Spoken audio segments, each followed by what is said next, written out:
Would I be the a-hole if I tell my sister that our other sister had an affair with her husband? I, 29 female, have two sisters, Jess 32 female and Lena 34 female. Jess and Lena used to live in the same small town about 12 hours away from me, my brother, and our parents. Then Jess moved here for better job opportunities and for more help with my niece, Amy, 12. Jess hasn't even been in town for 3 months yet, and last week she went and dropped a terrible bombshell on us. Jess spent a year sleeping with Lena's husband, Jeff, and they even had a miscarriage together in that time. Lena has absolutely no idea. Jess brought all us, me, my parents, my husband, and my brother involuntarily into her show by just breaking down and dumping this all on us in tears. After sending Amy off to play, apparently she was too guilty to live with herself without getting it off her chest somehow. I have half a mind to tell her she should have just smothered. Then the family is going nuts trying to decide what to do now. We urged Jess to come clean herself to Lena, but she has flatly refused, saying that Lena is her best friend and she loves her too much to lose her friendship, and also that she feels it will break Lena's heart and destroy her family. Lena and Jeff have 4 kids together, my nieces and nephews ranging in age from 18 to 10. A big part of me feels like Lena deserves to know, no matter what, but 2 things are really giving me pause: the kids and Lena's feelings.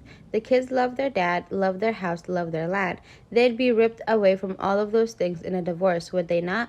And I worry a lot about how Lena would cope if she knew. She's been such a devoted wife to Jeff, and she does consider Jess to be her best friend. It feels cruel to shatter her reality like that. Jess is pretty much dead to me over this. So is Jeff. I don't know what to do and I'm very torn.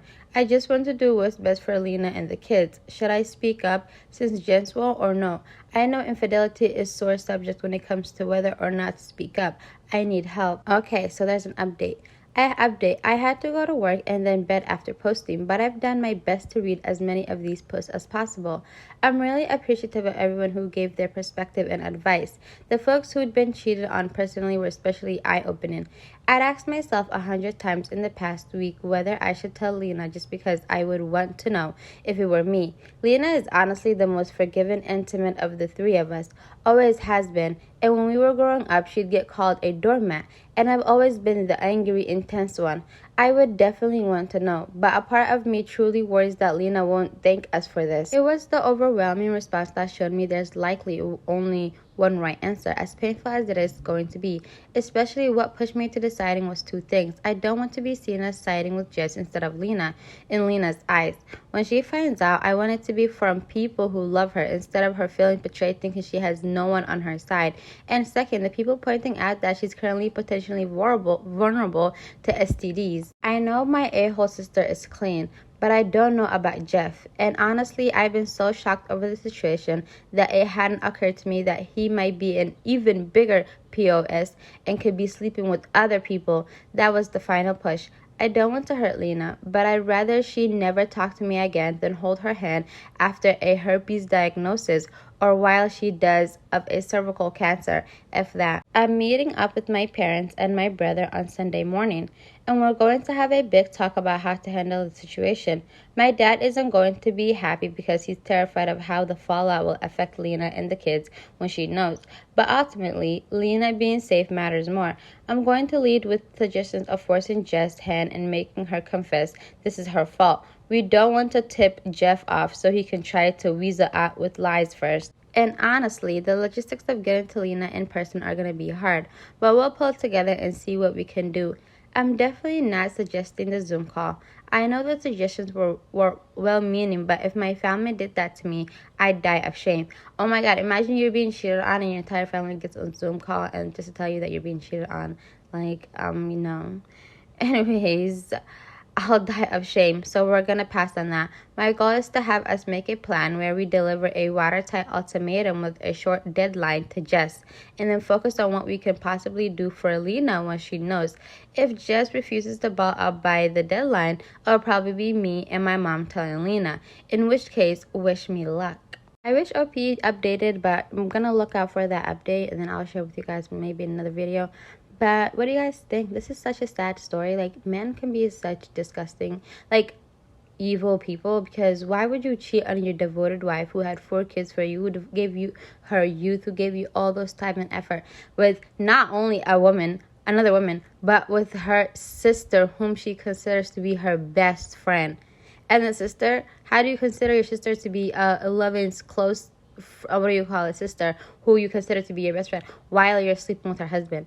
Like, what is wrong with people? People are so disgusting, and they have no loyalty, and they only think about themselves.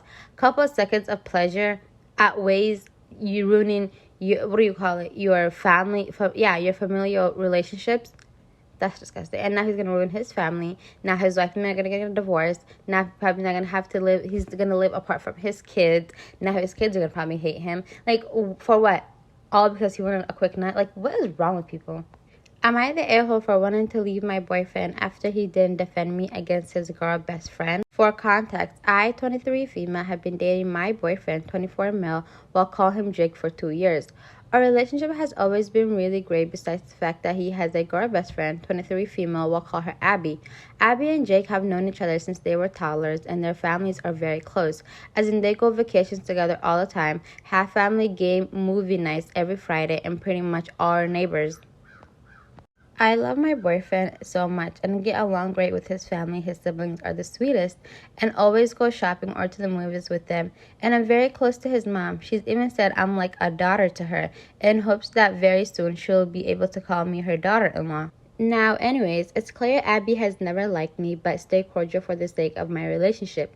Abby will call my boyfriend every day and try to stay on the phone for hours. I spoke to my boyfriend about it multiple times, and he said he would limit the times he talks to her. And although I have seen improvements, it's not as much as I would have hoped for. Abby has always given me backhanded comments, and whenever we are in groups together, she'll find any excuse to be next to Jake or try to touch him. One incident of this happening was when we were going on a trip to Hawaii, and everyone had assigned seats. I, of course, was supposed to sit next to my boyfriend and told him to go along because I was going to help his mom put up her bags. When I'm finally done and head to my seat, I see Abby sitting in mine with a huge smirk, resting her head on his shoulder. I asked what she thought she was doing, and she said, sitting in my seat, obviously. We went back and forth, me explaining this was my seat, and she said, okay, it's just a seat, go take mine, you're not gonna die. In that moment, the flight attendant came to us and asked me to take my seat. I explained to her I couldn't, as Abby was in my seat. I showed her my ticket, which was my seat on it, and she made Abby get up. Honestly, I no longer wanted to sit there, as my boyfriend stayed quiet the entire time and didn't say anything to her, but I also wasn't going to let her have her way. Abby gets up, visibly upset, and shoulder checks me as she leaves. I could help but laugh, which made her even more mad, but she couldn't do anything about it, so she had to sit on the other side of the plane. Thank God. Anyways, I had a talk with my boyfriend about setting boundaries with Abby, and he agreed. Jake 100% kept true to his word. The trip went amazing. Abby kept trying to ruin things, but he barely spent time with her, as much as she tried to get him to. It only did when everybody got together. I thought things had changed, but boy was I wrong. After the trip, he went back to his old self, discarded all boundaries. I tried talking to him about Abby's behavior, and he said it's fine. She's just like that, and she means no harm, so I should just get over it. This left a bad taste in my mouth, but I decided to just go about my day as if he never said that. Now, I should make it clear, we all share the same friends. We all decided to go out to a dinner for my birthday, and without telling me, Jake invited Abby. I spent the day with my parents and siblings, so we decided just to meet at the restaurant. When I got there, most of our friends were already there, including Jake and Abby. Jake was in between Abby and one of our mutual friends. This completely ruined my night, as when I saw them, Abby and Jake were laughing, his hand on her knee and her arm intertwined with his. I asked Abby if she could move, as I wanted to sit next to my boyfriend. And then, I don't understand, this whole entire story. Why can OP's boyfriend be a normal grown adult man and make decisions? Why does he keep allowing this? Why is OP always having to fight every single battle? What? Anyways, this completely ruined my night, as when I saw them, Abby and Jake were laughing, his hand on her knee and her arm intertwined with his. I asked Abby if she could move, as I wanted to sit next to my boyfriend, and then the way she was acting was highly inappropriate. Before she could respond, Jake has the audacity to say, "Come on, OP, don't start." Abby starts laughing and says, "OP, when are you gonna learn? I will forever be his number one girl." At this point, I was filled with rage but couldn't help but start crying and left. As I left, some of our friends decided to leave as well, but Jake and Abby stayed with the rest laughing. I was completely embarrassed and drove home. When I finally got home, I packed a small bag and went to my parents' house. I explained to them what happened, and they said I could stay as long as I needed. Around 2 a.m., I assumed that's when Jake finally went home because he started bombarding my phone with calls and messages.